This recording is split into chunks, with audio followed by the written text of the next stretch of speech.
Hey, this is John Fernay, and I wanted to let you know that I am going to give the Legacy Business Spotlight series a bit of a pause.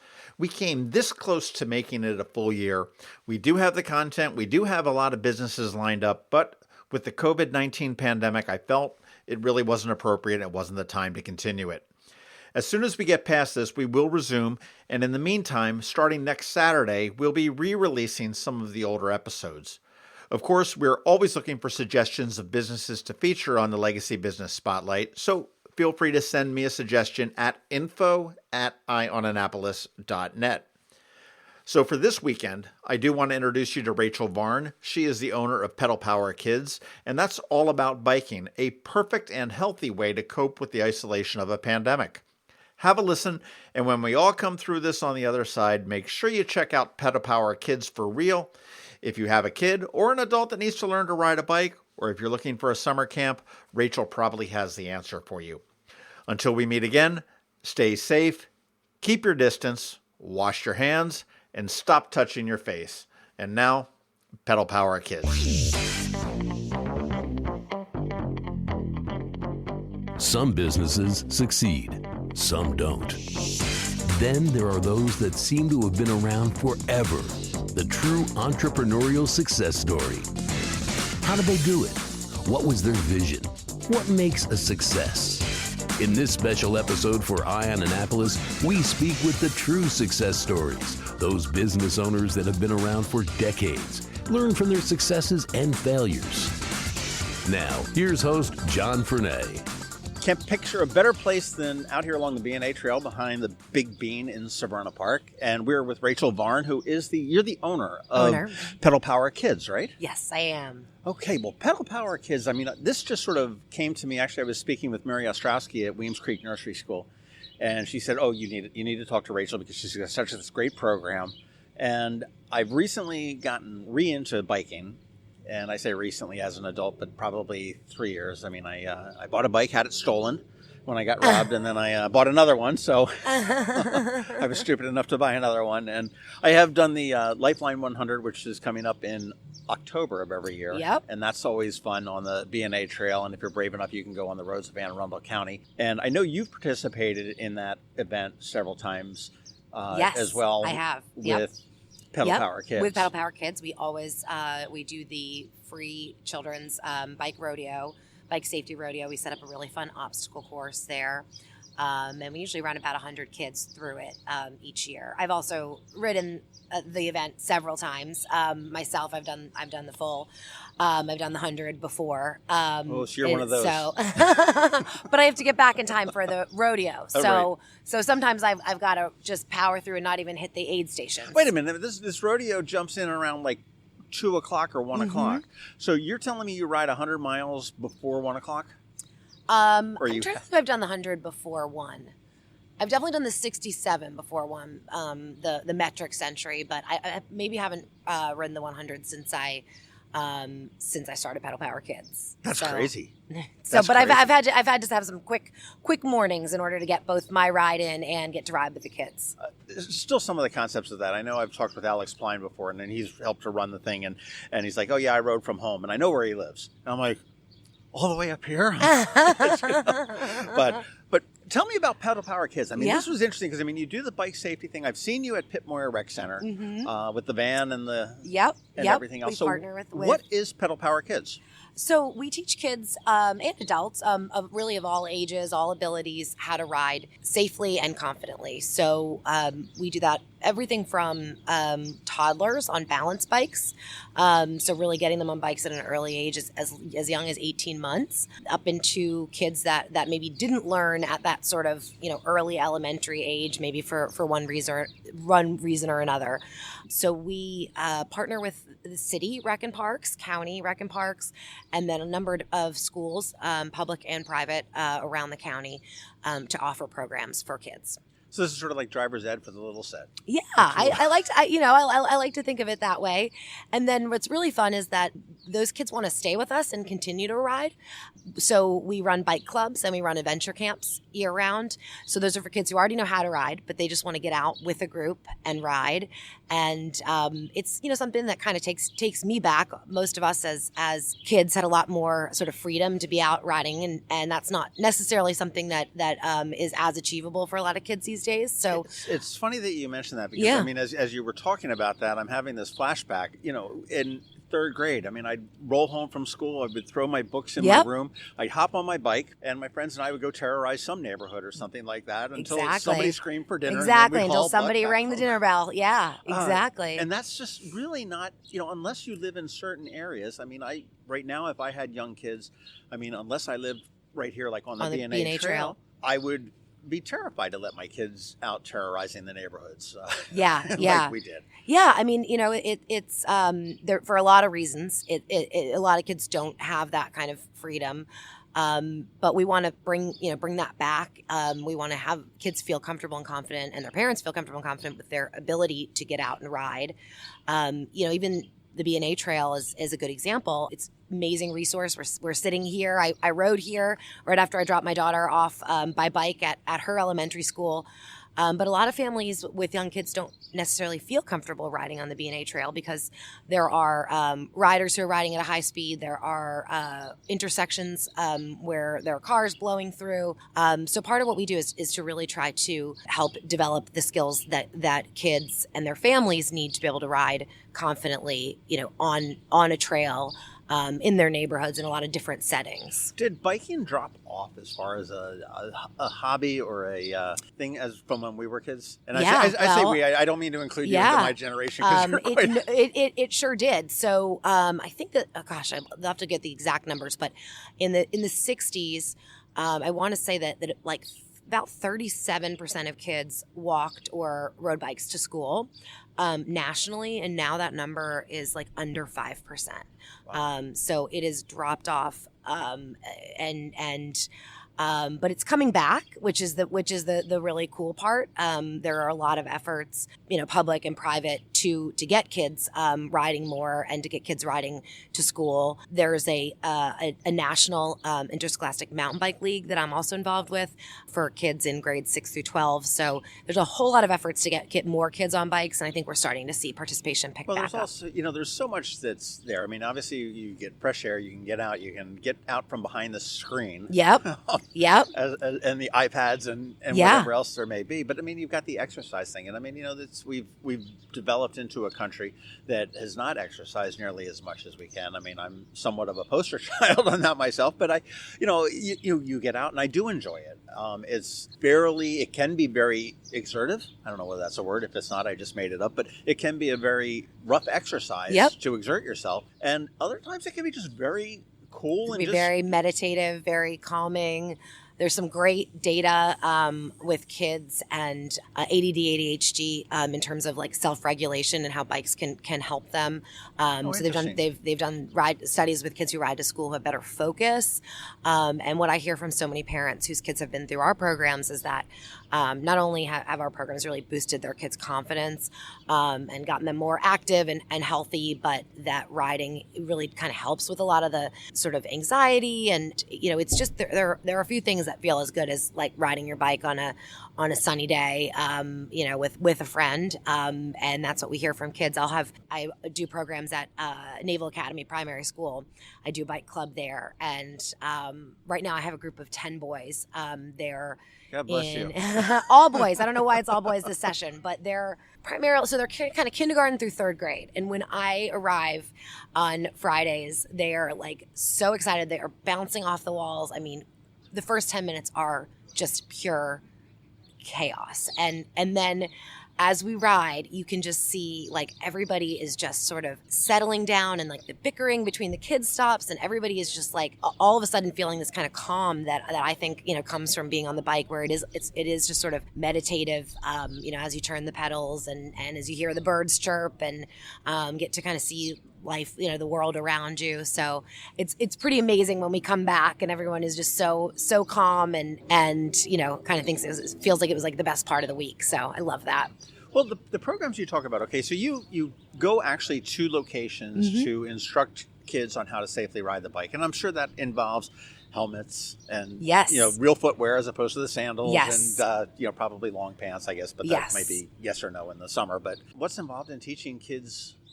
Yeah. So starting with helmets, right? So helmets are sort of like a last line of defense. And that's not at all to say that helmets aren't important, because they absolutely are. But in my training as a league certified cycling instructor, which is certification that I have and a training that I've been through, we learned that you need a helmet there to potentially save your life or to protect you in the event that you have an accident or you are hit.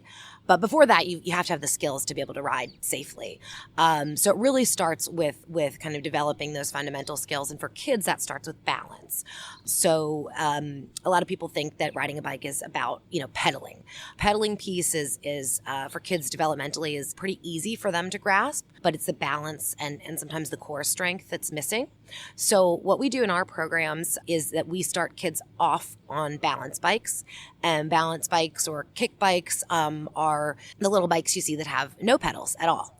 And so kids learn to propel them with their feet. And as they develop more comfort and confidence, they will pick their feet up and glide for longer and longer distances. So they're just scooching with their feet and then holding onto the handlebars and just wobbling down. Not really wobbling, but yeah. So, and this is actually the same way we teach. If you said, I don't know how to ride my bike, Rachel, I would do the very same thing for you. We would start you out without any pedals at all, and we would get you to be able to glide and balance on the bike. And then once you can kind of glide for, let's say, 5 yards without putting your feet down, then that lets us know that you have enough balance that you're going to be able to hold up the bike on your own. And then obviously adding the pedal component in and the speed that comes from pedaling is going to be what makes the difference. I didn't even know those things existed. It makes perfect sense. Yeah, they actually they were one of the first bikes ever. So they used to be called the hobby horse in the late 1800s. So but they've been used in other parts of the world like routinely instead of training wheels or stabilizers as the Brits call them. But here we've had this attachment to training wheels. Training wheels make it significantly more difficult to learn how to ride independently. So our kids don't use training wheels at all. And families that work with me from an early age, their kids are riding independently at 2, 3, 4 years old, never having been on training wheels. Wow! So you work with kids, toddlers? Yes. Yep. What's your favorite age group? Oh my gosh, 7-year-olds, right? That's so tough. I love the kids at Weems Creek, for example.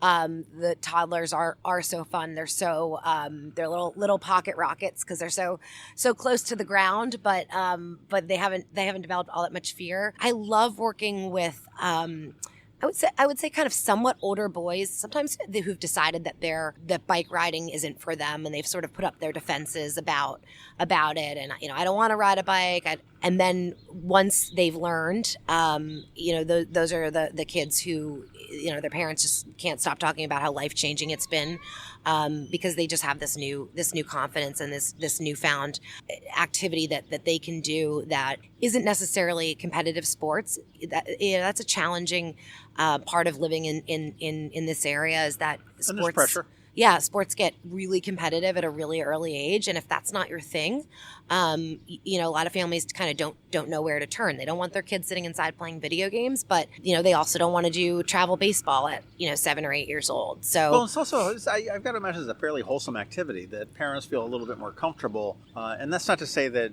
some teenager can't go out onto the someplace, sneak around the back behind a grocery store and drink or smoke or anything like that. Sure. But, at least it's a little bit more comfortable than just dropping them off at the mall for 4 hours. Yep, exactly. It gives them a little bit of that sense of freedom that kids want and that kids need, and a little bit of agency and decision making that they, but without parents feeling too uncomfortable. In fact, we work with kids, and we will help with, we do neighborhood bike safety events, and we'll work on things like, okay, for, what's the safest way for kids to ride to the pool in this neighborhood? What are the things that we need to be aware of? I did an event with neighbors in West Annapolis, and they were having, some challenges with kids.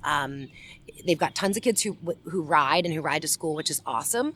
But they hadn't had a whole lot of training and education on bike safety. And so they were doing a lot of things that were really dangerous, and they were dodging, they were run out in front of cars, and they just hadn't been trained on kind of where are blind spots, and why you need to look back over your shoulder before you make a turn, and so we did some work there, and they've been seeing great results, and so the kids are out there riding and enjoying being outside with each other, enjoying being out in the community, but they're able to do it in a safer way. So this is okay. So you do individual lessons. Yep. You do group lessons through organizations in schools. Yep. and neighborhoods. And through neighborhoods. And you also do, you said summer camps or camps? We do summer camps. Yep. So we'll run 9 weeks of summer camps this summer. So we'll be at Pip Moyer Rec Center in Annapolis. We'll be at Kinder Farm Park here in Millersville. And then we also run neighborhood paddle and pedal camps. So we partner with our friends at Montrefit. They do stand-up paddling, and so we have camps where kids will do, they'll be on the water half the day, and then they'll be out riding their bikes the other half the day. And what's involved in the camp? Is that like an all-day camp or a half-day camp? Or so our Learn to Ride camps are a half-day camp. So kids show up Monday morning. These are kids that do not know how to ride independently. A lot of them are pretty scared. And then typically by the time their moms and dads pick them up Tuesday, and some Wednesday, they are riding, and then by Friday they're riding really, really confidently, really well. We have a bike parade on Friday where our parents come, and the kids kind of get to show off their skills. That's the graduation. It's the graduation. It's really fun, and some of them, are feeling really confident. So you'll see a lot of one hand waving and all sorts of cool stuff by Friday. So it's really fun. What are some of the safety tips that you have? And again, I'm good. This is purely self-serving here as a relatively new bike rider, as an adult. But I mean, what are some of the safety tips? I mean, the riding on the roads absolutely terrifies me. And sure. I'll be the one to admit that. And it's, I get on the road on, Forest Drive or something like that, and it's like, okay, got to get off here as quickly as possible. And Sure. I mean, so confidence is key, and sort of understanding, having some general understanding of sort of road and traffic safety law is important, so that you kind of, or even how to use, use the trail is important, right? So we're sitting here on the B&A trail. The B&A trail does not have a line dividing it, but it has an imaginary line, as I tell the kids, and you need to stay on the right side, and you need to let people know loudly when you're passing, and so having a general familiarity with if I do need to stop suddenly, what do I do? I don't stop in the middle of the trail. I think that helps a lot, and then it when you're sort of confident in your knowledge that, okay, I'm doing the right thing, you're a little less concerned about kind of what else is going on around you. Maybe there's a dog that runs out into the middle of the trail, and maybe there's things that are unexpected, but you sort of understand how you are to ride and interact. Visibility is huge with kids and with adults. So I recommend lights. Maryland law says, front and rear reflector, but I recommend lights on both back and front. Day and night? Day and night, yeah. High visibility clothes are big. You'll see our campers all around town this summer in their high vis safety green shirts. Cool. Because we like being really visible. So those are, obviously helmets are a must, for all ages. It's disappointing to me when I see a family out enjoying a nice weekend ride and parents are not in helmets, because we've got to model for our kids what we want them to do. So helmets are really a must for all family members. Sure, without a doubt. Out on the road, just as a personal opinion, do bikers need to follow traffic rules? Of course. Yep. So they're no different than a car, other than nope. 7,000 pounds lighter. Nope.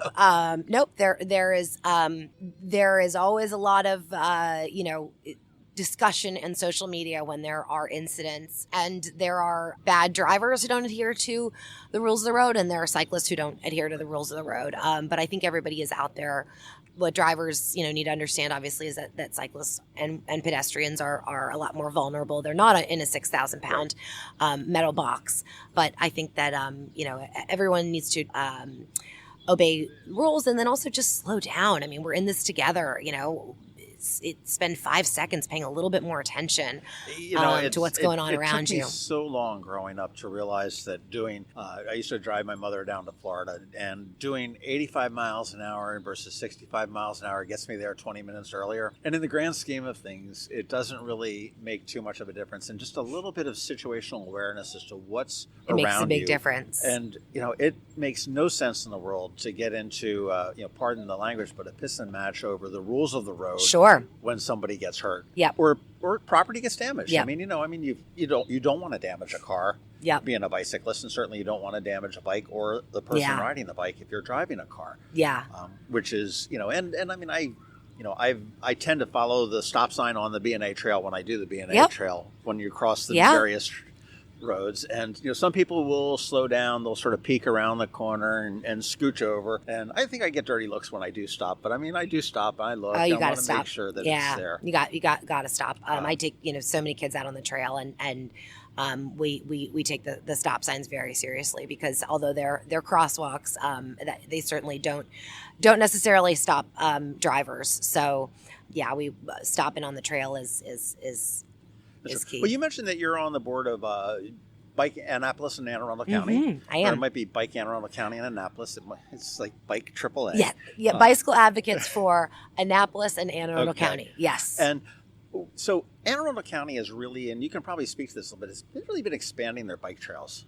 Yes. And we had the B&A trail for a while, and then they added the circle around the airport. Yep. And now there's like the West B&A trail. There's so much development. There's a whole lot happening. We've had phase 1 of the South Shore Trail open, and that's going to eventually connect Annapolis over to go through the Crownsville area, but all the way over to the WB&A Trail on the other side of Route 3. We have the Broadneck Trail at various phases open, various phases in development. So there really is a lot happening in terms of infrastructure. It's nowhere near where we want to be, but it's starting to make a difference in terms of viable routes for commuting, for getting around town. When I hear a lot of complaints about the traffic, around town, I try to remind people that often it is faster to ride. I'm a resident of Severna Park. My home is right off the B&A Trail. Like I said, earlier I ride my daughter to school every day, to elementary school. But we also use the trail a lot to get to our kids' sporting events up at Kinder. So we actually have an electric bike that we use for that, a cargo bike. I can put 2 kids on the bike, and I can get to Kinder for lacrosse practice faster than I could in a car. Oh, wow. And so I think people get very frustrated by the traffic and the congestion, and that leads to kind of a lot of this anger. But I really encourage people to explore whether you actually might get there faster on a bike. We are so car centric. We really are. I think it's just been a learned behavior. Yep. We need to go someplace. Okay, we go outside. We put the key in the ignition, and off we go. And it's funny. I try to walk steps at the Pitmore Rec Center every morning, and I try to faithfully get like my 6 miles in every morning. That's great. And when it's raining and snowing and stuff like that, I will drive. But a lot of times I will try to take my bike. Yeah. And it takes me about a minute and a half or 2 minutes more to do that. Yeah. And I figured, okay, well, I get that. It's didn't cost me really anything to do. And to be honest with you, after walking and stuff like that, it feels actually kind of good just to sit there and sort of, it's mostly downhill to my house, so it's sort of coast. Yeah, and yeah. You can kind of coast home, and I love our morning ride to school with my daughter. It's probably like my favorite time of the day with her. We get a chance to that's the mommy and me chat, yeah, and we also have a chance to wave at our neighbors that we wouldn't otherwise see when we're in the car. We pass the county Rec and Park maintenance facility and see the maintenance guys every morning, get to say hi to them. And I find that with a lot of kids in my bike programs at my camps, sometimes they'll say like, Coach Rachel, like, who is that person you just said hi to? And it was just one of our neighbors, like just a stranger danger in some ways has probably gone a little bit too far with a lot of kids. They're a little bit afraid of sort of everybody and everything around them. And so I find that when we're out on our bikes and we're waving and saying hi to people, just meeting a lot of our neighbors and our, feeling a little bit more connected to our communities. It's funny. I did a social experiment in Annapolis one time. I walked from my house downtown to downtown Annapolis for an event, and I made a perfect point. I was going to say hello, recognize, smile, nod, or something like that to every person I passed. It was a beautiful day, so I'm walking down there, and it was funny in Eastport, all through like the Eastport section, nobody would recognize, like, hey, morning, not a darn thing. And then when I got over the bridge into downtown Annapolis, and maybe it's because there were tourists and maybe it's a different mindset or whatever, more people would do that. Yeah. And I think you're right. The stranger danger is, I mean, obviously it's real. I mean, we're living in a different world than we were when, any of us were growing up. But most people are good. Yep, they are. And, the vast majority are good. And, just to have situational awareness is just like riding the bike. Okay, yes, that car might be turning right here, so I need to be prepared for him to take the right. Absolutely. I grew up, I've always been a huge Mr. Rogers fan. I grew up watching Mr. Rogers every day. I think like most of my life philosophies come from things I learned from Mr. Rogers, and his sort of focus on looking for the helpers in your community and, looking for the good in situations, I think is something I try to infuse into my programs. Everyone's favorite ride is usually when we ride to the fire station. We love going to visit the fire station, and a lot of the firefighters also ride bikes, so we have a lot of fun talking about that with them. We work really closely with county and city bike patrol police, and it's awesome for the kids to kind of get to know those guys as well. Another favorite ride for our kids is we visit a local assisted living that we can ride to from Kinder Farm Park, and the kids call them the Grand Friends, and we share the snowball truck comes and we share snowballs with the seniors, and it's just really so fun. And I love that the seniors, that the residents are able to sort of reminisce over their memories on bikes. We all have them. They're such a huge part of most of our childhoods, and so I really want our kids to have the same. They really have. Well, I'll tell you, it's funny. I mentioned some of the trails, and I was looking on your website, which is pedalpowerkids.com. Yes, it is. No funky spellings there. It's just pedalpowerkids.com. Yep. And the number of trails that are in the area, and I mean, you went out a little bit. You went into, Prince George's County and Montgomery County and Washington and Northern Virginia and whatnot. But the amount of trails that we can ride here within an easy drive, and I mean, it's easy enough to take a wheel off of a bike now. I mean, you couldn't when I was, the Schwinn with the big handlebars and whatnot. You couldn't do that before. But I mean, it's easy enough to put a bike in the back seat of a car if you don't have a carrier, if you just pop the front wheel off. Sure or can. A carrier. Yep. And get to any number of different trails that are just fantastic around here. And I as I was snooping around on the site, I mean, it's such a great resource Thank you.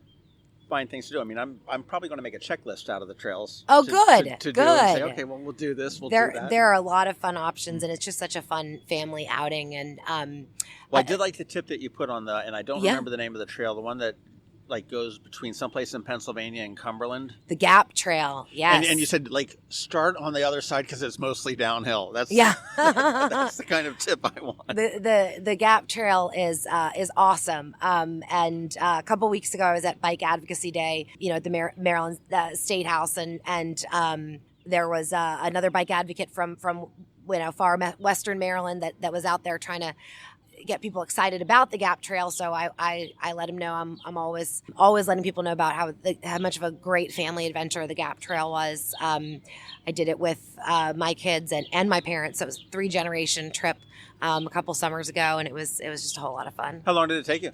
We did not do the whole thing. So there's always that balance with kids where it's how do you make it so for me, I rode back uphill, so I like the longer stuff. So we had some days where we parked in one spot, did the ride, and then I rode back to get the car. So, Okay. but we probably did 100 miles of it over, I think over 3 or 4 days. Okay. So, yeah. What do you do for staying? Are there little hotels or motels that you Yep, can... there's hotels along the way. You can camp. There's a whole lot of options. They've done a whole lot to kind of revitalize some of these small towns that are along the trail, and it's really become a kind of vibrant part of their Well, economy. you're helping me to plan some things for the summer, which Yeah. For me won't include actually any of your camps. but when do we register and how do we register and whatnot for your camps? And if we want to look for classes, whether we are a child or an adult? Yeah, or... so our website has all of our information in terms of upcoming camps and upcoming summer programs. And we do still have some availability. A lot of our camps have already filled up. So we've and then we continue to add programs at schools. So, if it's something that you'd like to see us come to your school, now's the time to reach out in terms of fall 2020. Okay. Well, and one other thing too is, biking tends not to be a hugely expensive. Like hockey or lacrosse or Sure. something where you're always buying all this gear and everything else. It's not a hugely expensive activity, but there is a cost involved. You do have to have a bike. Mm-hmm. And I remember when, as an adult, I went and bought my bike, and it was like sticker shock. I walked into Parvilla Sports, and I'm looking at like $3,200, $1,700. I'm like, hey, where's like the cheap section? And he says, oh, we keep it in the back. And they had less expensive bikes back there, Sure. which was more of what I was looking at for my budget. Sure. And when I replaced it as well. And I do realize that bikes can go from a couple $100 to, I can't believe I'm even going to say this, but tens of thousands of dollars. Yep, they sure can. They sure can. And, and that can be an expense for a lot of people. Sure. How do they, you can rent bikes. I know that we've got pedal pushers right here on the trail that Yep. will... Yep. So bikes themselves are a big part of the reason that kids have trouble learning to ride. Okay, so kids' bikes are the typical big box store kids' bikes. Target, Walmart type bikes are incredibly heavy.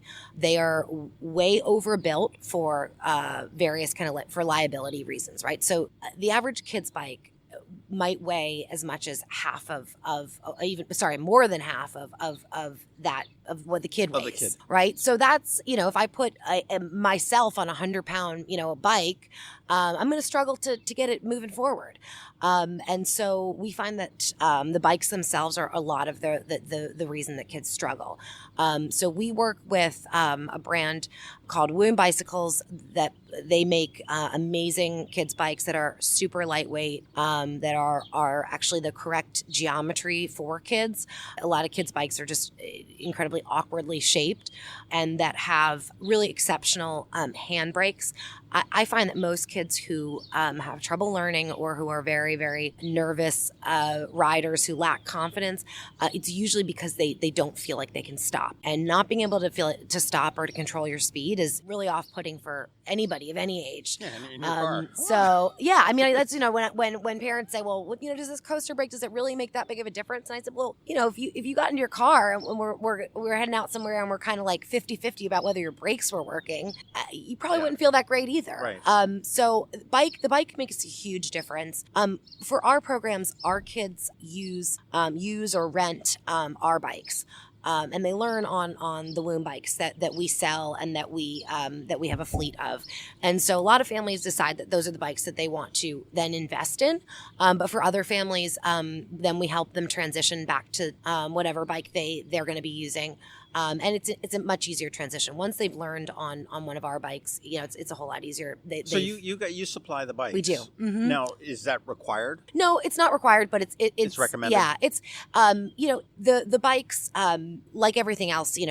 Bikes need to be maintained, and that's something that sometimes families don't totally get. So when you show up and you got flat tires and a whole bunch of other issues, your kid's going to struggle, and it's going to be hard for them to build confidence if they're struggling so much with the bike. So we prefer that kids are on a bike that we know is well maintained, and that's really gonna help them build confidence and build their abilities. And will bikes tend anymore now? Again, I haven't bought a bike for a kid in a long time, but I know that kids grow like weeds between Sure. sneakers and clothing and bicycles Yeah. as well. I know my son probably had 4 bicycles when he was growing up. Sure. I mean, I'm assuming there is a market for used bikes. I mean, obviously you can go to Craigslist Well, and get rid of them. And, it's huge for these Woom bikes that we sell and that we use. So they tend to resell for about 80% of what you paid for them, which is kind of unheard of. And bikes are kind of like cars, and that they typically lose about half their value the second you walk out of the bike shop. So there's a really strong resale market. We have a Facebook group for all of our pedal power families, in and around this area, where they can resell bikes, and so kids do grow, quickly, and the expectation that you'll have a bike for years is probably not realistic depending on the age of the child. But we think that a high quality bike like the ones that we work with can easily get through, a family of 3 or 4 kids and then still have life left in it. So, and actually my dad, who is really one of the big inspirations for Pedal Power Kids and who works with me, in the business, the kids all love Coach Paul. He always comes with me to all of our programs on Sundays. He paid his way through college and law school as a bike mechanic and managed a bike shop. So, So my whole childhood growing up, I always had bikes that my dad would rescue from the town dump and restore. And so I was sort of embarrassed about that when I was a kid. But, now I'd probably give anything for these like cool classic Schwinn's. And, Sure. And so, high quality bikes have a lot of life in them. My dad loves the bikes that we use and helps me maintain our fleet, but he's also gotten involved with a program that we have through Bike AAA, and it's called Wheels of Hope. And Wheels of Hope is a program. It's also in partnership with Anne Arundel County Police and Anne Arundel Medical Center and Anne Arundel County Food Bank. And so Wheels of Hope collects donated bikes, collects used bikes, both kids and adults. They are refurbished by an awesome team of volunteers, which includes my dad, and then they're placed with kids and adults in need. So a lot of the adult bikes go to crisis response, and they go to adults who are in transition. A lot of the kids' bikes go to different, kids in need in Annapolis. Yeah, lower and lower income. Last summer, Pedal Power Kids was able to partner with Wheels of Hope and with Bike AAA, and we did a Learn to Ride camp for the kids at Centro de Ayuda. And so we were able to give them about 20 bikes and to teach about 20 kids how to ride in a couple afternoons. So that was really cool. That's so cool. I mean, it's all about opportunity to be able to have that opportunity. Yeah. How did you get into okay, I mean, I get your dad was, worked his way through law school and college and everything else, managing a bike, and obviously he's got a little bit of an affinity for biking, but how did you personally get involved to the degree that you are? Yeah, so I've been a rider my whole life, but I actually ran track and cross country in college, and then started to kind of dabble in triathlon post college, and then started to get really back into cycling. I worked in franchising, and I worked with some bike related franchises, and so more on the side, more just I was sort of like the friend that others would reach out to about advice about bikes. What should I do? And then it was advice about their kids and bikes, and how am I going to get so and so riding? And I really saw that there was an opportunity for this in the market. I saw that my friends and other moms in this area would pay for quality instruction for our kids to learn how to swim. We weren't attempting to teach our kids to swim, and I felt that there was the same need for bikes. I kept hearing from people that they were frustrated trying to teach their kids, that their kids weren't learning, and so I quit my job. I started the business, and kind of the rest is history. Took a leap of faith. Yeah, it took a leap of faith, really great. and it's worked out really great. And it's just, it's just been amazing, and I've been able to get really involved in bike advocacy and serving on the board of Bike AAA and working on our county-wide bike to school efforts, bike to school day efforts. So it's just been amazing, and the response in our market and our community has been so powerful. And my in the future we're going to look to expand Pedal Power Kids into other markets. So we've got a lot of families With that your drive. background in franchising, is it looking to be a franchise, or are you looking? We'll see. You know, so I've seen the not so pretty sides of franchising, but you know, I built a lot of our systems and the way we do things and our curriculum To be able to be replicated. So we've got a lot of families that drive from DC and drive from Baltimore for us for programs, and so we'd like to be able to offer programs in those markets in the near future. Fantastic. Well, I'll tell you, everybody go check out pedalpowerkids.com. Summer camps, they may be coming to your neighborhood. If you've got a community association, get with your neighbors, find out if it makes sense to see if Rachel Varn can come down to your neighborhood with her truckload of bikes. I've got a big as you've seen at the rec center. I've got a big commercial van. It's got a big, huge picture of a girl on a bike on it who's actually my daughter. So that's kind of fun. Her friends spot her around town and think she's a celebrity. But we bring all the bikes, we bring all the equipment, all the cones and so forth. We bring our ramps and everything to set up for our safety rodeos. So we come to you. And if you want to check it out, coming up in any October, because I don't think they're going to stop anytime soon, but you've got the Anne Arundel County Lifeline 100, which is a bike ride that goes 100 miles, 65, 30, or an optional 10 for 45, I think, or 15. And John Corin, who's our president and founder of Bike AAA, will not be happy if I don't give you the date for Lifeline 100. October 6th. So October 6th. There we go. Okay. I've got that, but it is every October. It's always the first Sunday in October. It's always the first Sunday in October. And yes. That's up at Kinder Farm Park or Kinder Park Farm. I get it. Kinder confused. Farm Park. Yes. I always transpose those words. Early bird registration is open, so you can register now. But the rodeo is free. The rodeo is free. Yep. So you can check out Rachel's bikes. You can check out what they offer there and do that. I do recommend everybody get out on the trail. It's a beautiful way to see the county. Sure is. And get some fresh air and everything else. And congratulations to Pedal Power Kids. Again, pedalpowerkids.com. Give you all the information. Go to I think it's on the about or the facts section where it tells you all the different trails that are in the area. And it does. I think it's under resources, maybe. Okay. Yeah, or maybe under the about. But it's on there. It's on there, and it's got a good bunch of trails, and it sort of tells you, how to get there, and made a checklist for me. But Rachel Varn, thank you very much. You're welcome. Thank you. Thanks for listening to this special podcast for Annapolis. Please be sure to visit Annapolis.net for all your local news, events, and opinions.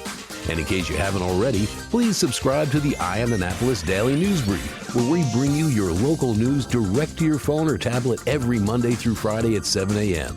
Subscribe on iTunes or Google Play.